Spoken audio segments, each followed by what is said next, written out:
Ladies and gentlemen, the channel is finally back up and running. It feels great to be back, and today we're going to take a look at Overwatch on the Nintendo Switch.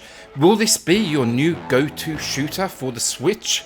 Don't really have too many choices out there, but better question, will it be your new go-to version of Overwatch?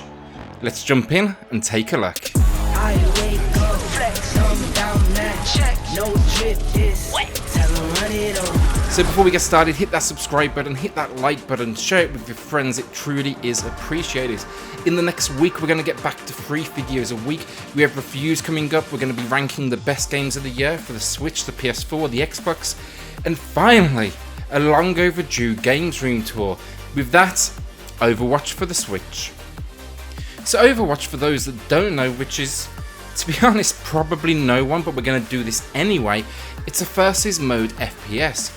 Teams battle it out using one of 3 skill classes. You've got tank, you've got damage, and you've got support. Now, just to quickly explain. Damage, you're quick moving, fastest class by far, huge damage points but low health. These characters will typically be the first ones rushing the field, ready to pick off countless enemies. Then we have tanks. Tanks, they're high damage, high health. These are essentially walking shields for the team, and generally I'd say crowd control. You run when you see a tank, or you at least get into an optimal position. Then we have support, the often forgotten but always needed class. These are the healers. They're going to keep your team standing to win the long fight. When you take control of these, don't expect them to give out much damage, but know that you're one of the most valuable parts of any team, even though you might not get thanked too often. In the game, you're going to find 31 heroes who fall into one of these classes. Each of these heroes then has a whole unique set of skills, which is what really made Overwatch when it first came out very unique. Abilities like Bastion's stationary sentry mode, where he transforms into a Gatling gun, Tracer's ability to teleport across the map, Pharah's jetpack to fly above the map, or even something like Widowmaker's grappling hook. This one is a particular favourite of mine as you zoom across the map and past your enemies. From here, honestly, the aim of the game, it's simple. This is 6v6, playing over 7 different game modes, including classics such as Escort, Deathmatch, and Objective Control, over a total of 10 maps. And that's essentially it, Overwatch gameplay in a nutshell. But now, let's talk Switch. First, this is a feature for feature identical replication of what you would find on any other system. From characters through to game modes, it's all here, and that was my main concern, honestly. I had this fear we would get a stripped down launch version, and I'm happy to say that's not the case. This is the complete package. My only complaint, honestly, it's not physical. They made a box. I bought it from Best Buy. I used my gamer discount or whatever it was called, but there's no game inside. For $39.99, I almost didn't pick this up, honestly, when I found that out. It's becoming more and more common, and I think I speak for a lot of people out there when I say we simply do not approve of this.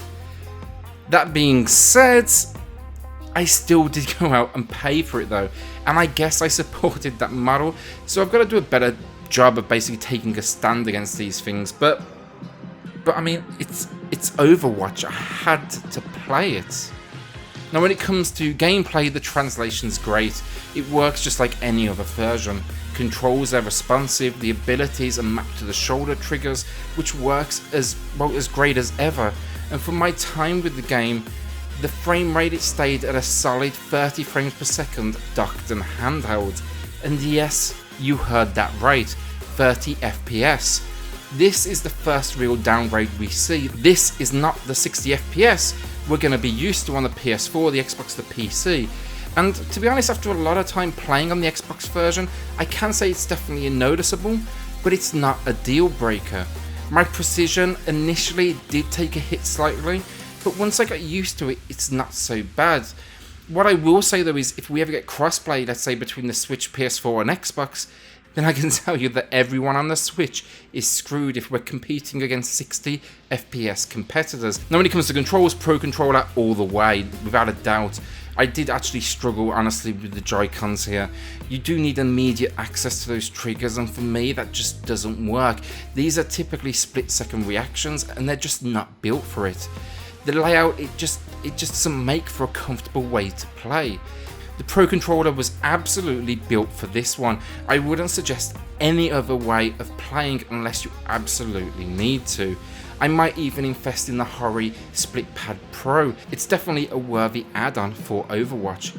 Saying that, even if it's just Pro Controller shape, let's say a Power A, you should be absolutely fine here.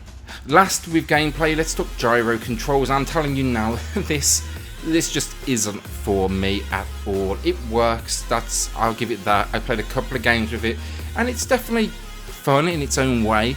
It's just not for me though, and I can't really see it competing against standard controls. Check it out, maybe it's for you.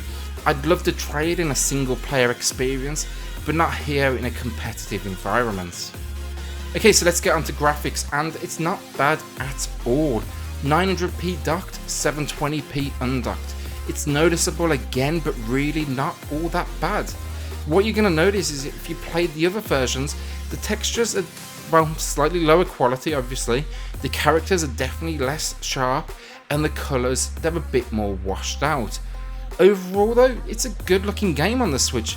Blizzard never really set this one up to be a powerhouse game, and because of that it's really survived the transition to Switch respectively.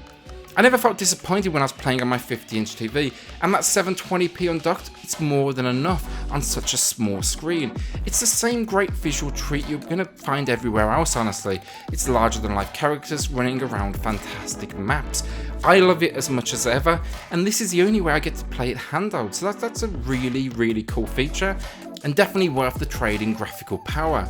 The Overwatch world is truly stunning, and a few small compromises isn't changing that.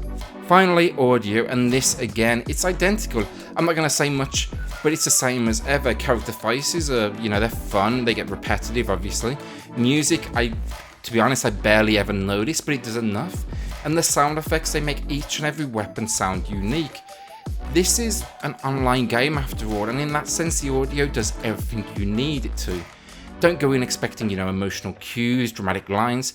Expect it to be in the same cartoon level of the game itself, and in that right, it does more than enough.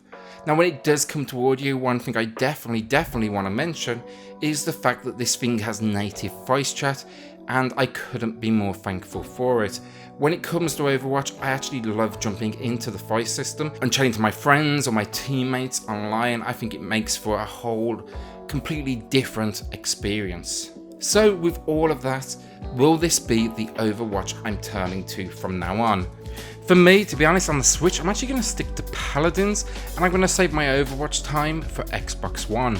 I've been out of Overwatch for some time, as you can tell by my gameplay you're seeing on screen. It's a small amount of polish in difference, but I have both, and 60 FPS with a sharper image. It obviously crowns the other variation as the easy winner. So who is this version of Overwatch good for? Well, first time players definitely, because the talent level right now is much lower. It's obviously not going to stay that way for long, but you're definitely going to see an easier ramp into this series, and it's a fantastic entry point. Then I'd say those that are diehard Overwatch fans. You may have another copy of the game, but where else can you play this thing on the go?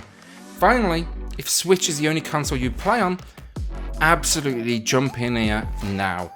This is the same great Overwatch, ready to entertain a whole new audience. I never thought I'd be playing Overwatch in the palm of my hand, and honestly, with my complaints and saying I'll pick Xbox One first, this is a really exciting time to be a Switch owner. Today, I'm giving Overwatch a great 8 out of 10, and a big welcome to the Switch family. Thanks for watching, hit that subscribe button, hit like, leave a comment, let me know if you're picking this one up, and over the next week expect more reviews and finally that Games Room tour I've been promising you all. See you all on the next Gaming X.